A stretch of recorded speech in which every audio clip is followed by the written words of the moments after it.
Today I'm making a fawn in the grass inspired by the artwork of Charley Harper. First thing I'm going to do is add some texture to this piece of paper. And I have these natural-ish colors here that I'm going to use. Kind of remind me of a fawn. And I also have a texture plate. It has two sides. It doesn't really matter which side faces up on the texture plate.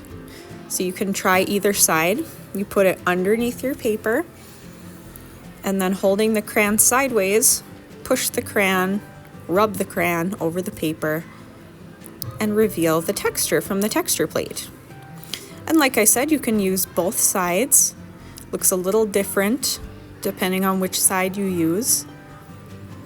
And I want you to use multiple colors for this part. So I use brown.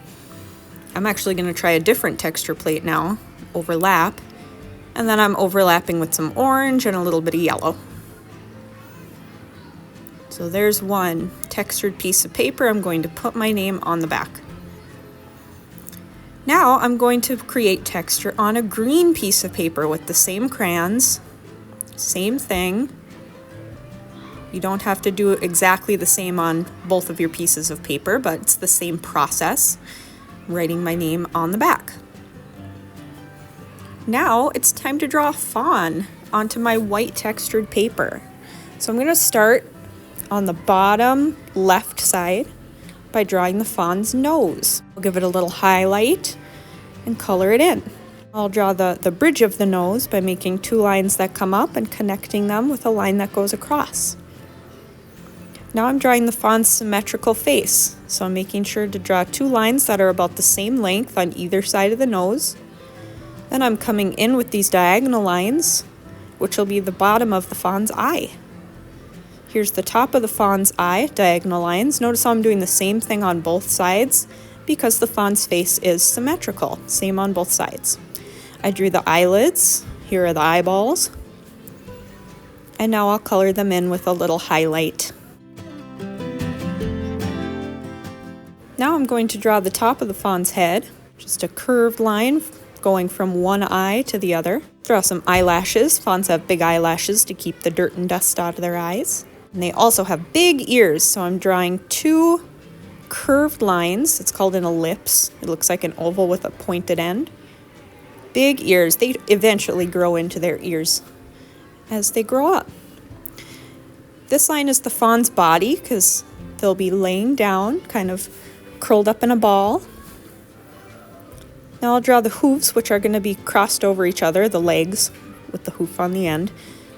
So there's one leg, then a curve for the other, and then I'm following my line to create the curve of this leg, and then I'm following my curved line to make the foot and the hoof.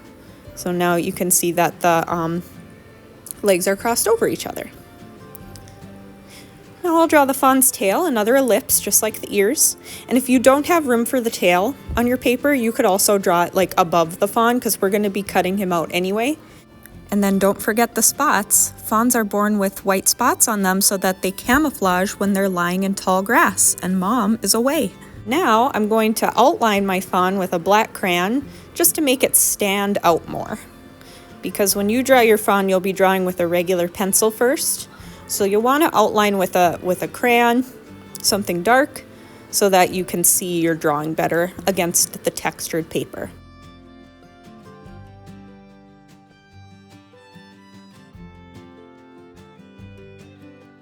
Now it's time to paint my fawn. I'm going to do a little watercolor wash with some brown paint. So get really wet, and I'm just going to paint over my fawn. You can paint over the whole thing. You don't have to worry about not getting the eyes or the spots or anything like that because we will be adding white in later to those spots that are supposed to be white. So a quick watercolor wash over my little fawn.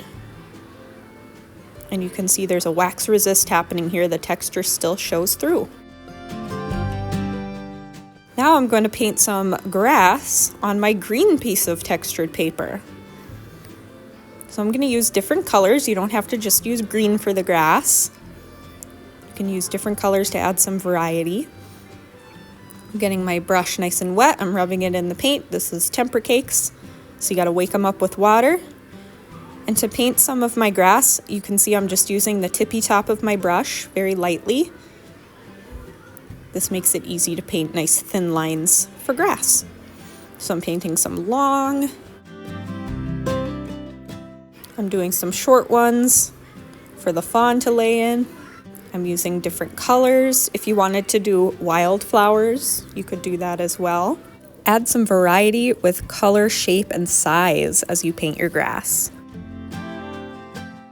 Now that both of my paintings are dry, it's time to add some of the white highlights to my deer.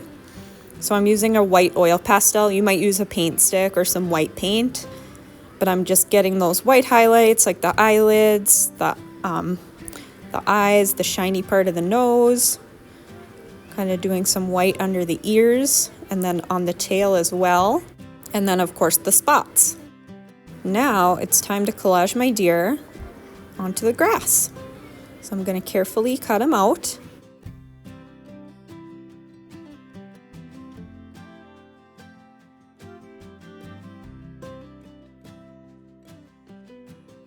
And then I'll glue him onto the bed of grass.